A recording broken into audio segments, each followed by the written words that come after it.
Welcome everyone, Shaun Brewster and Bodine Ledden here today talking about challenges of the solo practitioner.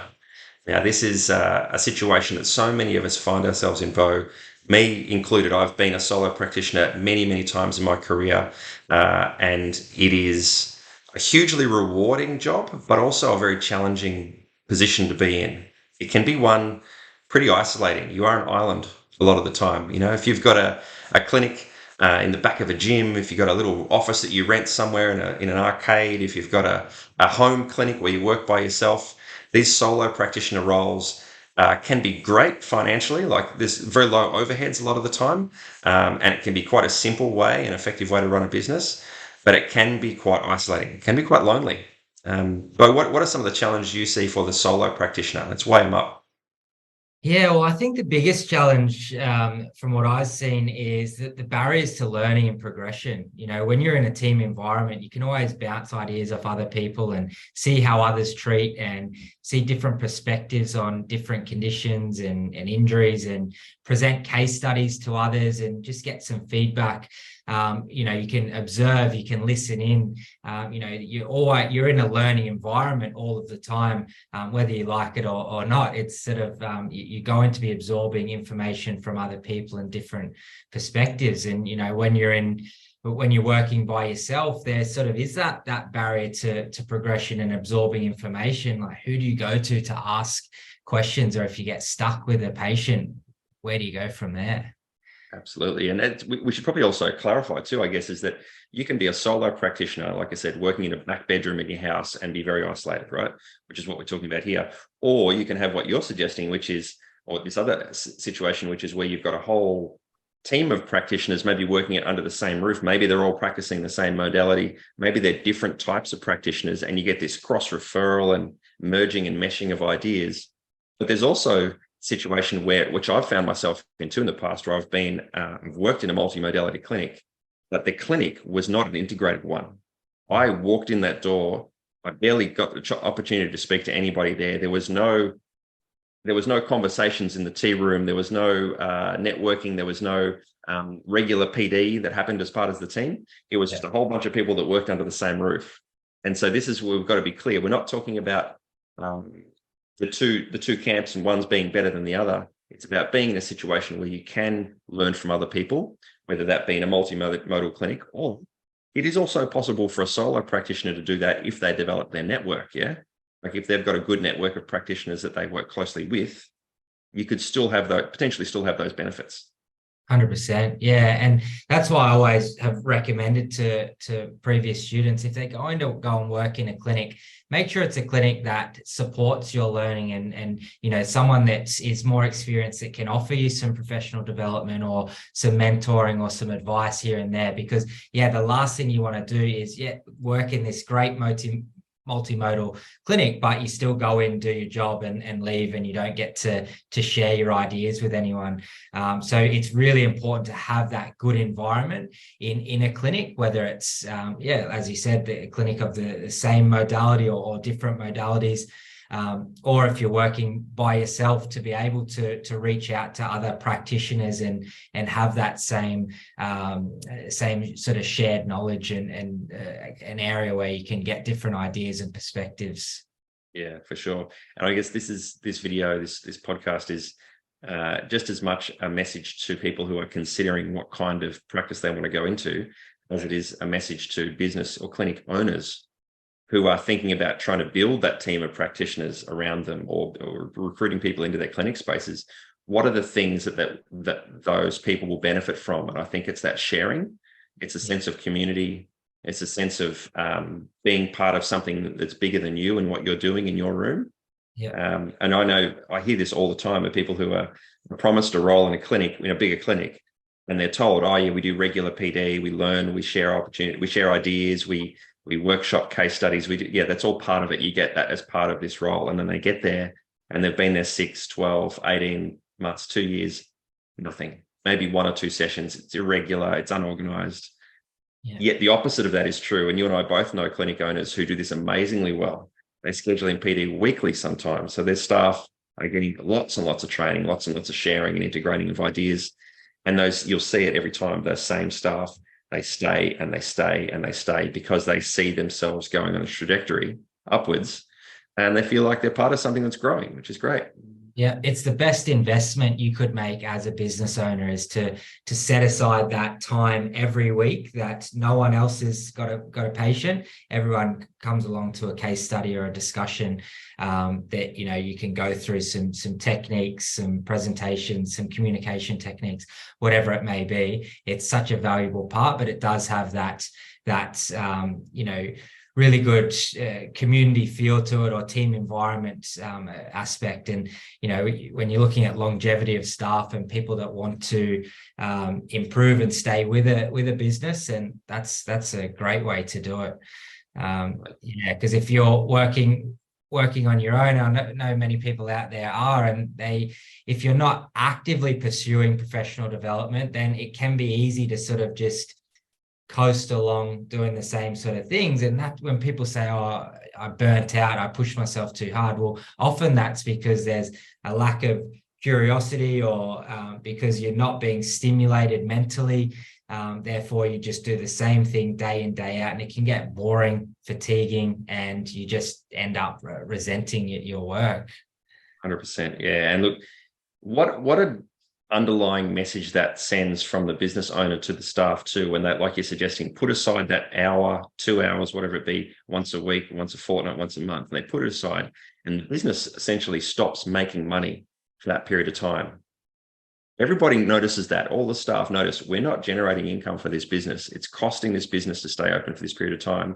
But my employer, the owner of this place, has done that on purpose to make sure that we keep getting better at what we're doing and provide better service for our patients. What a brilliant underlying message that is for the team, without even having to say it to them. They're going to know that, right?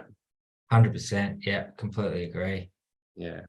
What about this is something that often occurs to me, I guess, when you work in that very island-like situation of as a solo practitioner, you're sort of very isolated. It's difficult to get a perspective of different standards of care. Now, you might think you're doing a great job, and you possibly and probably are doing a brilliant job with your patients. But unless you've got a reference point, something else to look to, or someone else to look at and kind of go, well, actually, the way you do that is amazing, or I hadn't thought of doing it like that, or you include that as well. Like, those are the things that you might see and be a part of or be around when you're working with other people. Now, it's not to say that the only way and the best way forward is to work in a multimodality clinic. I've done both, and there's advantages to both for sure. I really like the solo practitioner situation myself. Without the perspective of having seen other people do things and having that point of reference to model against, I think I would have really struggled.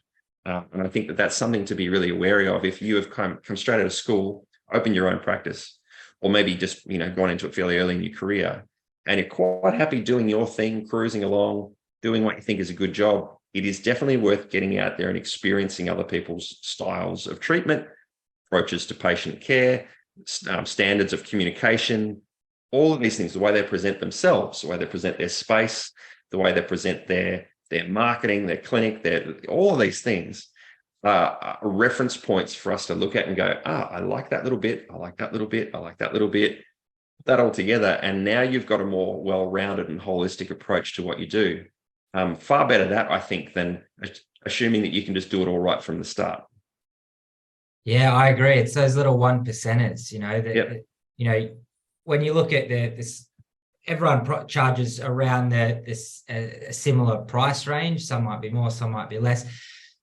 But what are those ones that are getting all of that repeat business and that really good reputation? They might be charging the same or similar price, but they're doing those little 1%ers that are really planting that seed in a patient's mind about why they're so good, and they're going that extra mile. They're spending that time just on the following day giving them a call, or they're writing up an update to their program, or whatever they're doing. They're sending them out some additional resources or a video.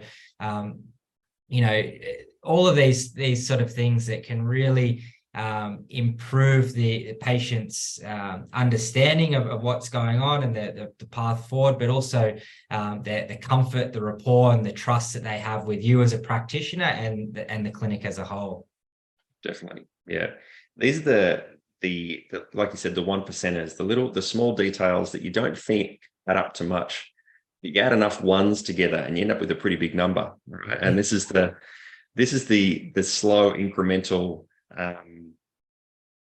climb that happens when you invest in PD, when you invest in your network, when you spend time getting to know and getting around other practitioners. And like I said, if you're a solo practitioner and you're loving what you're doing, this recording is not a message to you to say, no, that's not the right way, you need to do it differently. It's a reminder that there is other stuff. There's other ideas. There's different ways of doing things, different ways of looking at things. And I would just encourage everybody as much as possible to build that network around you, even if it's not in a physical way, as in a space with other practitioners. Build your network of people in your community. Beyond that, online, there is no limit to reaching out to people. Like my mentor lives in the US. Like my business mentor lives in the US. I went that far to find the right person because I knew that this guy knew what I had. He had what I needed, right? So that's the person I go to.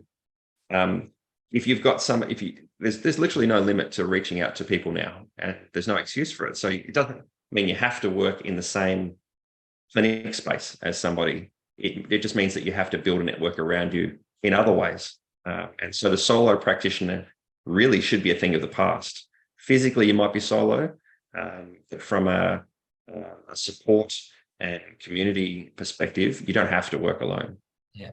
And I think that's the benefit of, when you go to professional development courses or conferences or whatever it may be, you work with a few different people, you network with them, and then, they're all in the same situation. They're trying to learn more.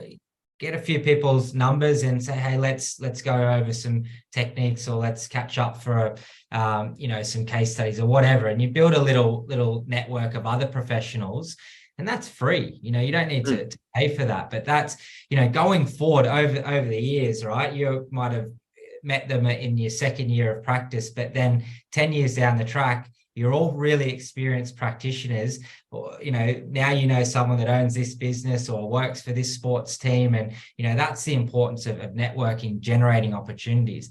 This industry, often you don't really apply for jobs or apply for certain opportunities with working with big sports teams or big organizations. They're often, I know someone that's a good therapist or a good practitioner, I'm going to give them a call. Or you're reaching out to these people within your network, and that's how you generate these opportunities, and things grow from there. So the value in just some good quality networking, it really does speak volumes and pay off in the long term. Definitely. So I guess if we want to round out this discussion, Bo, that the advice is work solo if that's the best situation for you, but don't think solo, don't behave solo, don't believe that you have to be an island, right? There's a bigger, wider world out there with lots of ideas and points of perspective that maybe you haven't considered. And if you feel like you'd like to learn from other people, and if you want to do that really effectively, then a multimodality clinic is a great way to do that, because you're actually living in the space where all those ideas exist. But I'd say also be picky, be selective, try to really put yourself in a situation to succeed. And working in a large clinic with 30, 40, 50 other practitioners doesn't necessarily mean you're going to get those opportunities. It may mean you have to find a different clinic, or it may mean you have to get in there and push for those opportunities. Be a leader, seek out those networks, those conversations with other practitioners. Yeah, and I think be curious is the best thing. It's the best way that we learn is through curiosity. That sparks creativity. Yep. And you don't need to be the best at everything, because if you look at these different networks, well, John needs some strength work. I need to find an S&C coach, so I'm going to refer them to John, because that then builds your network as well. It's not that you're getting rid of that patient, but that multimodal support of one patient is great. Refer to ex-phys, physio, massage therapist, whoever. Sometimes seeing a few different practitioners for to help them, that's maybe not your strength in a particular area, then that's a great way to approach it. And the patient appreciates that as well. I think some people, when they're starting out as well, they get a little bit worried that I don't want to refer this patient off because I don't want to lose the patient. Yeah. Well, the patient often really appreciates that referral, either if you don't have the skill or the knowledge to address it. They do respect that you've recognized that. But sometimes if you refer them off and say, you know what, I don't think that you're going to get the right benefits from me, here's someone else. Well, they're likely to see your strengths in that as well, and they can refer people to what your strengths are. So yeah, it works both ways. You create this good network and good referral network, then people will refer back to you, but patients will respect that and refer others to you as well.